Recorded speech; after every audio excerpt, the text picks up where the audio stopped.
నర్సాపూర్లో జరిగే మందకృష్ణ మాదిగ బహిరంగ సభ విజయవంతం చేయాలని ఎంఆర్పీఎస్ నాయకులు పిలుపునిచ్చారు. వెల్లుర్తి మండల కేంద్రంలో బుధవారం మీడియా సమావేశం నిర్వహించారు.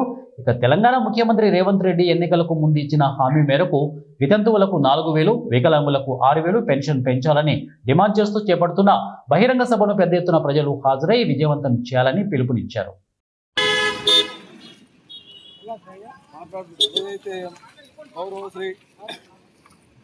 రేపు జరగబోయే నర్సాపూర్ నియోజకవర్గంలో వికలాంగుల మహాగర్జనకు ముఖ్య అతిథిగా ఇచ్చేసినటువంటి మందకృష్ణ మాదిగ వారికి ధన్యవాదాలు.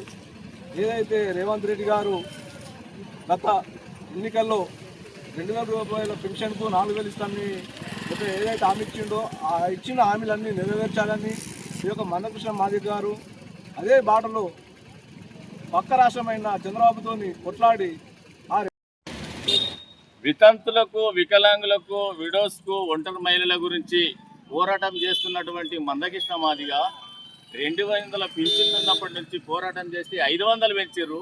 500 పింఛన్లు ఉన్నప్పటి నుంచి పోరాటం చేసి 1,000 రూపాయలు పెంచారు. ఇప్పుడు 1,000 రూపాయల పింఛన్ల భాగంగా 2,000కి పెంచారు. ఇప్పుడు 6,000, 4,000కు పింఛన్లు పెరగాలని చెప్పేసి పోరాటం చేశారు. ఇలా ఒంటరి మహిళలు ఉన్నారు, వాళ్ళకి ఏ ఆధారం లేకుంటున్నారు. వికలాంగుల